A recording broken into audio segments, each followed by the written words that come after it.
बिस्मिल्लाहिर्रहमानिर्रहीम।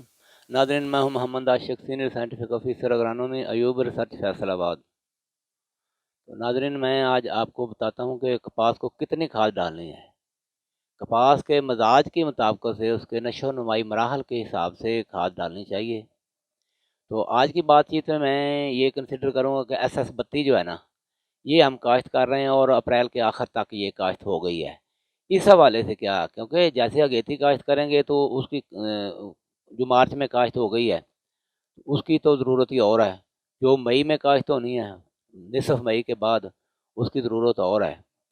तो वैसे आपको पता है कि अगर 25 मन कपास पैदा हो ना, तो आमतौर पर वो 36 किलो नाइट्रोजन, 12 किलो फास्फोरस और 20 किलो पोटाश इस्तेमाल कर जाती है। तो 25 मन जो पैदावार लेता है वो तो इकनॉमिक ही नहीं रहती, उसका तो कोई ख़ास फ़ायदा ही नहीं होता। तो 50 मन 60 मन या ज़्यादा पैदावार जो मिले तो जो है ना, कपास जो है ना ये मुनाफा बख्श साबित होती है। तो साफ ज़ाहिर है 50 मन पैदावार लेने के लिए 72 किलो जो है ना वो नाइट्रोजन, 72 किलो नाइट्रोजन का मतलब 3 बोरी से ज़्यादा जो है ना ये DAP अपना यूरिया खाद जो है ना ये इस्तेमाल करनी पड़ेगी। 24 किलो फास्फोरस, यानी एक DAP से भी काम चल सकता है ये एक TSP, और 40 किलो पोटाश। तो ये है इसकी असल ज़रूरत। तो कुछ ज़मीन में भी मौजूद होती है, ज़रूरी नहीं है अगर सारी हमने खुद ही डालनी होती है, क्योंकि ज़मीन जो खादों की मिकदार का फ़र्क जो है ना ज़मीनी ज़रखेज़ी के हवाले से है। बाद इलाकों में ज़मीन ज़्यादा ज़रखेज़ है, वहाँ साफ ज़ाहिर है कम खाद डालनी है। ये कोई हार्ड एंड फास्ट रूल नहीं है कि इतनी ही खाद डालनी है। महकमा की सिफारिश ये है कि इस तरह सूरत हाल हो कि जब अप्रैल में काश्त करनी है BT काटन, तो उसको 2 DAP, 2 ता 2.5 बोरी यूरिया और 1 ता 1.5 बोरी जो है ना SOP, इतनी खाद तो डाली जाए। 7-5 किलो जिंक और 2 किलो बोरान जो है ना 2 ता 3 किलो ये भी डालने की सिफारिश की जाती है। लेकिन याद रखें कि ज़मीनी साख्त के मुताबिक ज़रिया आबपाशी के हिसाब से खाद की मिकदार में कुछ कमी या ज़्यादती की जाती है। एक बंदे को सिर्फ नहरी पानी ही लगता है कपास को, तो वहाँ साफ ज़ाहिर है उसके अंदर पोटाश भी वाफर मिकदार में मौजूद है। वो ज़मीन बेहतर ज़मीन है, तो उसको तो इतनी नहीं नाइट्रोजन डाली जाएगी, पोटाश भी कम डलेगी। वक्त काश्त के हिसाब से भी कपास की अकसाम भी देखें, एक छोटे कद वाली अकसाम सिंगल स्टेम है, उनके लिए ज़रूरत और है। एक बुशी किस्म की है जो बड़े कद वाली हो जानी है, जिन्हें लॉन्ग ड्यूरेशनल है, उनकी खाद उसकी ज़रूरत ही और है।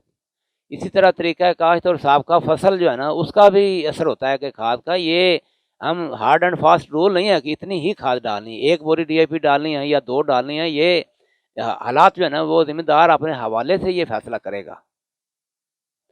तो खाद जो है ना फसल को, कपास को जो है ना खाद, ये कपास आपको बड़ा ही सेंसिटिव पौधा है। इसको नशो नुमाई मराहल जो है ना, इसकी ग्रोथ स्टेजेस जो हैं उसके मुताबिकत से ये खाद डालनी चाहिए। मिसाल के तौर पर इसका इब्तदाई मरहला जो है ये अगाव से लेकर स्क्वायरिंग तक मुहित होता है। अगाव जो आमतौर पर 5 से लेकर 8-10 दिनों में अगाव जो है ना वो मुकम्मल हो जाता है। स्केयरिंग जो है ऑन एन एवरेज जो है ना, जो अप्रैल के आखिर में लगी है वो 45 दिनों में स्केयरिंग पे आ जाएगी। फूल गुड्डियाँ जो है ना उसकी वो ज़ाहिर होना शुरू हो जाती हैं इस स्टेज पे। ये इब्तदाई मरहला वो होता है जिसमें ये पौधे ने ये फैसला करना है कि कम्पैक्ट शक्ल बनानी है या इसने टिंडे किस तरह लेने हैं, इसकी सिम्पोडियल ब्रांचेज कैसे निकलनी है। ये सारा फैसला इस मरहले इब्तदाई मरहले में ही हो जाता है। और इस मरहले पर फास्फोरस वाफर मकदार में मौजूद हो तो जो है ना मुस्तकबिल इस फसल का अच्छा होता है। यानी पहले 45 दिन के अंदर अंदर फास्फोरस वाफर मकदार में मौजूद हो, नाइट्रोजन की ज़रूरत सरसा के दौरान बहुत कम होती है। गलती से भी इससे पहले 45 दिन के अंदर अंदर गलती से भी नाइट्रोजन ज़्यादा नहीं डालनी या अकेली नाइट्रोजन के साथ कपास को पालने की कोशिश नहीं करनी। इब्तदाई मरहले के बाद आता है दरमियानी मरहला, जिसमें पहले इब्तदाई फूल खिलते हैं या वहाँ से लेकर पहले टिंडे के खिलने तक, ये 60 दिन से लेकर 100 दिनों तक होता है। आमतौर पर जो अप्रैल के आखिर में काश्त की है उसका पहला फूल 60 दिन बाद उसका पहला फूल खिल जाता है। तो पहला टिंडा जो है वो कब खिलेगा, वो 100 दिन पे जाकर। 60 से 100 दिन तक जो है ना ये वो मरहला है जिसमें आप 2 से 3 मरतबा नाइट्रोजन जो है ना वो स्प्लिट करके डालनी है। कभी भी किसी भी मरहले पर नाइट्रोजन या ज़्यादा मकदार में नहीं डालनी। 15 किलो से लेकर 25 किलो फी एकड़ तक हर किस्त में डालनी है। 15 کلو سے مراد ہے کہ زرخیز زمین ہے تو اس میں تو 15 کلو سفیشینٹ ہے.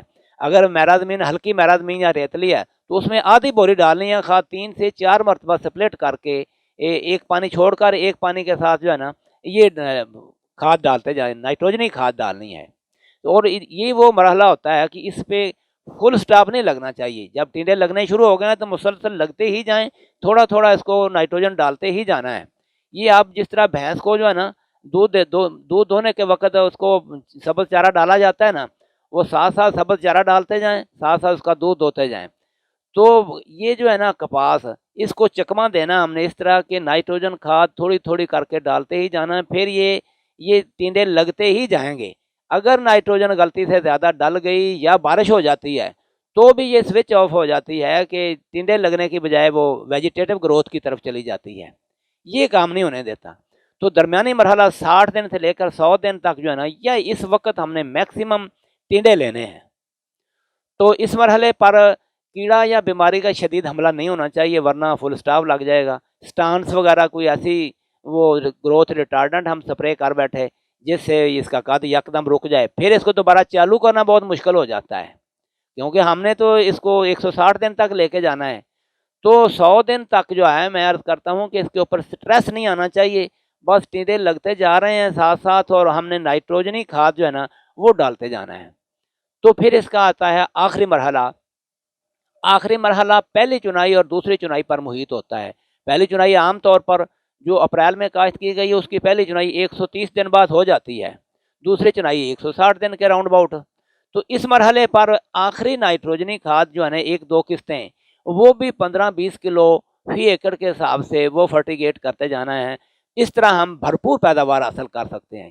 یاد رکھیں کسی بھی مرحلے پر یک بارگی 1.5 بوری یوریا یا 1 بوری یوریا یہ نہ ڈالنا ہی بہتر ہے, کیونکہ ایسا کرنے سے یہ ویجیٹیٹو گروتھ کی طرف مائل ہو جاتی ہے.